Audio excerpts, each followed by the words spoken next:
जिसका बेटा बुद्धि हो, जिसकी बहुएं रिद्धि सिद्धि हो, जिसका बेटा षडानंद हो, जिसकी बेटी अशोक सुंदरी हो, जिस अशोक सुंदरी का मात्र स्पर्श कर लेने पर अखंड सौभाग्य हो जाता है, जिस अशोक सुंदरी का मात्र स्पर्श कर लेने पर बेटियों के जीवन के रोग समाप्त हो जाते हैं।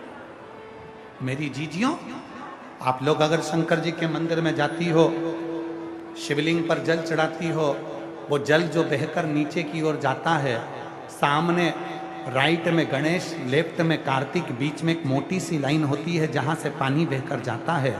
ये जो मोटी सी जो लाइन है, ये अशोक सुंदरी का स्थान है। जब बेटी दुखी होती है, तकलीफ में होती है, जब मेरी बहनें कोई कष्ट में होती है, शिव जी को जल चढ़ाकर यहाँ अपनी हथेली को रखकर उससे प्रार्थना करती है, मैं भी तेरी बहन हूँ, तू बाबा से बोलना कि मेरा दुख समाप्त कर दे। और अशोक सुंदरी उस हाथ के स्पर्श को पाकर शिव जी से कहकर उसके दुख को मिटवा देती है। वो अशोक सुंदरी, वो अशोक सुंदरी। तेरा जल, हेम बाबा, तेरी पूजन, तेरी साधना, तेरी आराधना, तेरी चर्चा सुख देती है।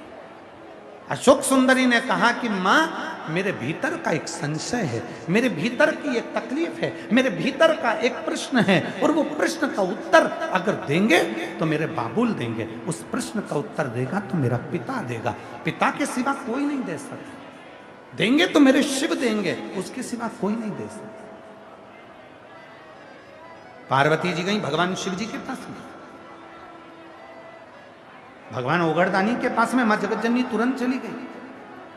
बाबा भोलेनाथ जी को निवेदन करा शंकर जी से, अशोक सुंदरी कोई प्रश्न करना चाहती है। अशोक सुंदरी के मन में कोई प्रश्न है।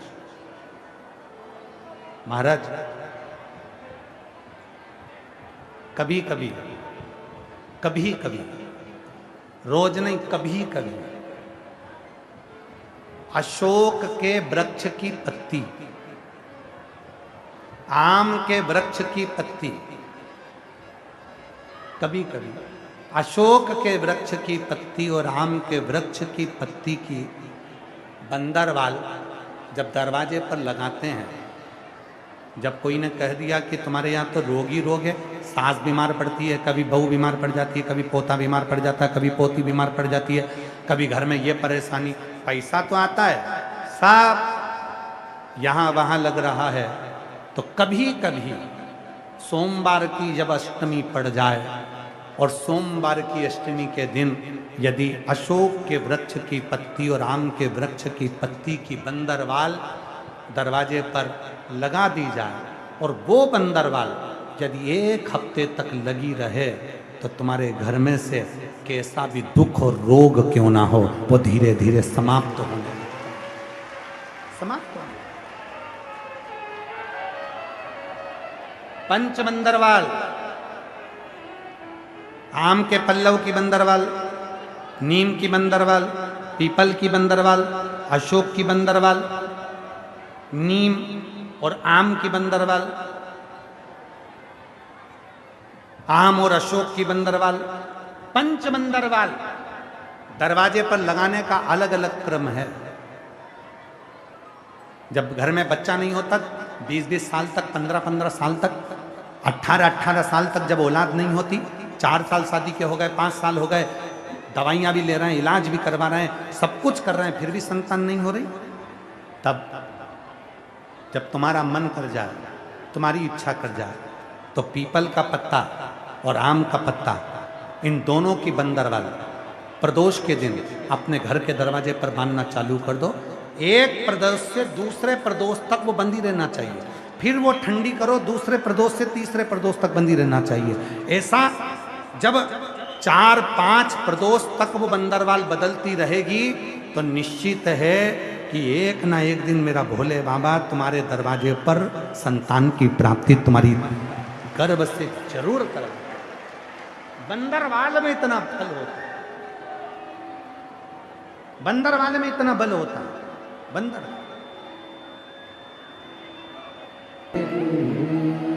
शिव से प्रार्थना करें, शंकर से।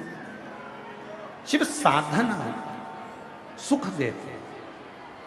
अभी बैसाख का महीना चल रहा है मेरी जीजियों, मिट्टी के पात्र का जल,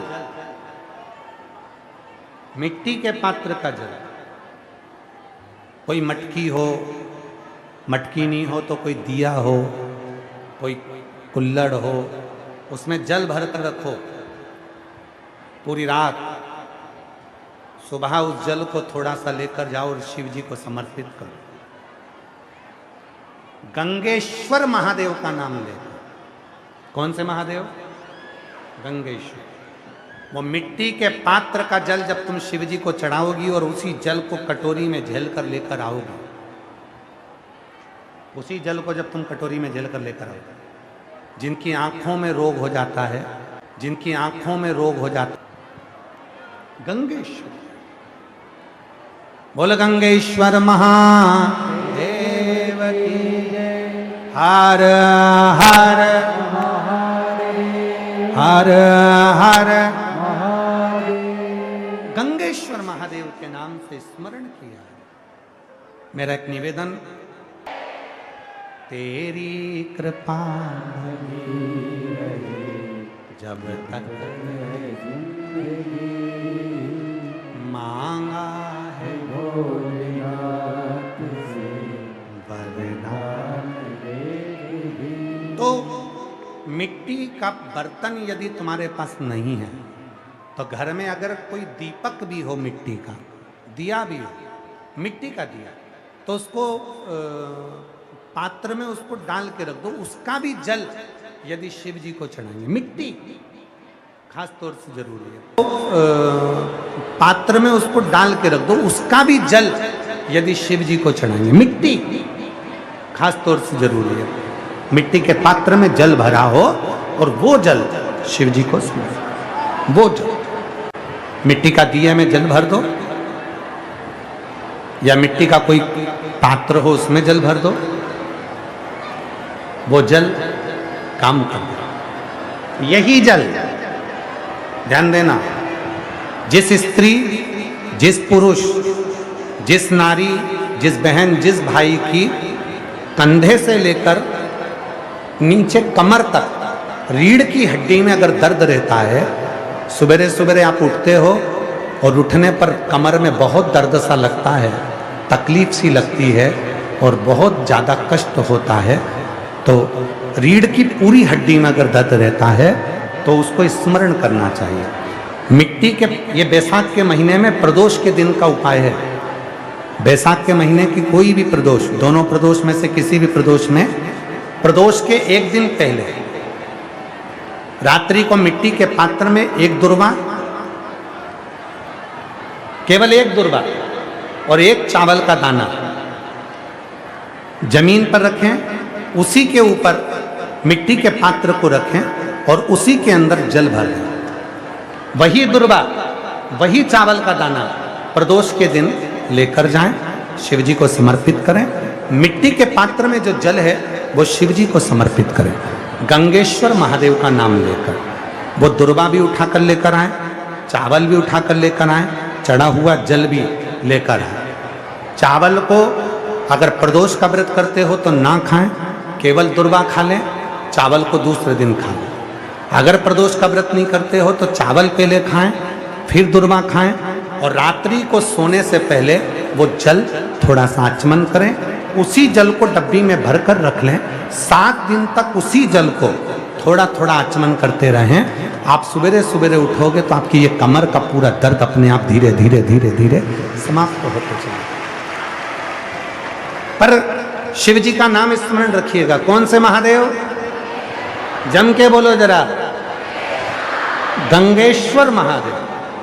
बोल गंगेश्वर महादेव की जय। गंगेश्वर महादेव का स्मरण, शिव की साधना, शिव की